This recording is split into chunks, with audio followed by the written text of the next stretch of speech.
பீரிமேடு பாம்பனாரில் கட்டுமான வேலைகள் நடந்து கொண்டிருந்த 5 மாடி கட்டிடம் சரிந்து விழுந்தது.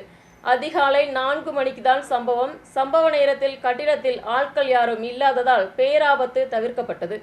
பீரிமேடு பாம்பனாரில் கட்டுமான வேலைகள் நடந்து வந்த 5 மாடி கட்டிடம் திடீரென்று சரிந்து விழுந்தது.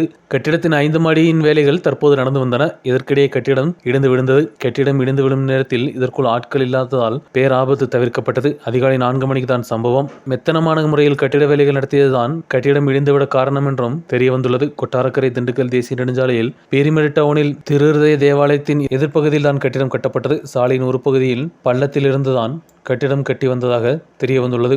മണ്ണ് അടിച്ചു സെല്ലപ്പെട്ടതാൽ കെട്ടിടം സരിഞ്ഞിരിക്കലാം എന്നും പകുതി മക്കൾ തെളിവിത്തുള്ളனர். പണിയിലുള്ള അപാകതയാണ് ഏറ്റവും കൂടുതൽ ഇങ്ങനെ ഒരു ദുരന്തം സംഭവിക്കാൻ പോകുന്നത്. നമുക്ക് കാണാം, തൊട്ടടുത്ത് കാണുന്ന ഫില്ലർ, ആ ഫില്ലർ പൊട്ടുപൊടിയുന്ന പോലെ പൊടിഞ്ഞു കിടക്കുന്നതായിട്ടാണ് കാണുന്നത്. ഇത് വലിയ ഒരു ദുരന്തമാണ്.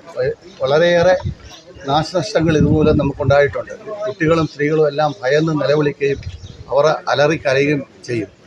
എല്ലാവരെയും നാട്ടുകാരെല്ലാം കൂടെ വന്നാണ് രക്ഷപ്പെടുത്തി സുരക്ഷിതമായ സ്ഥലത്തേക്ക് മാറ്റിയത്. നമ്മൾ ഇത് പറയുമ്പോൾ അവരോട് ചോദിച്ചിരുന്നു, ഇങ്ങനെ ചെയ്തിരുന്നെങ്കിൽ ഇത് ശരിയാകുമോ എന്ന് അവരോട് നമ്മൾ ചോദിച്ചിട്ടുണ്ടായി. പല പ്രാവശ്യം ഞാൻ ചോദിച്ചായിരുന്നു, ഇങ്ങനെ കെട്ടിയാൽ ഇത് ശരിയാകുമോ എന്ന് ചോദിച്ചായിരുന്നു. അപ്പോൾ കുഴപ്പമില്ല എന്നാണ് പറയുന്നത്. 3:30 മണിക്ക് ഇടിമുഴക്കം ഒരു ശബ്ദം കേട്ടിട്ട് നമ്മൾ ഇറങ്ങി നോക്കുമ്പോൾ കെട്ടിടം താഴോട്ട് വരുന്നതാണ്. കെട്ടിടം താഴേക്ക് വന്ന് ഇലക്ട്രിസിറ്റിയുടെ പോസ്റ്റ് ഉൾപ്പെടെ പതിച്ച് താഴോട്ട്. അപ്പോൾ നമ്മുടെ കെട്ടിടത്തിൻ്റെ ഞങ്ങൾ താമസിക്കുന്ന കെട്ടിടം സൈഡിൽ ഇടിച്ച് നിൽക്കുകയാണ്.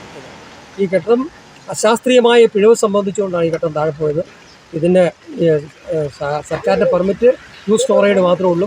ഈ കെട്ടിടം ഇപ്പോൾ 5 സ്റ്റോറേജ് 5 നില കെട്ടിടമാണ് ഇപ്പോൾ താഴെ പോയിരിക്കുന്നത്. അതിൻ്റെ പിഴവ് അധികൃതർ ഇത്രയും വേഗം പരിശോധിക്കേണ്ടത്. பாம்பனாரை சேர்ந்த ஆக்னல் என்பவருக்கு சொந்தமான கட்டிடம் தான் இடிந்து விழுந்தது. அருகில் ஏராளமான வீடுகளும் உள்ளன. கட்டிடம் சரிந்து விழும் நேரத்தில் இந்த பகுதியில் விழாததால் பேராபத்தும் தவிர்க்கப்பட்டது. நியூஸ் பியூரோ, ராஜகுமாரி.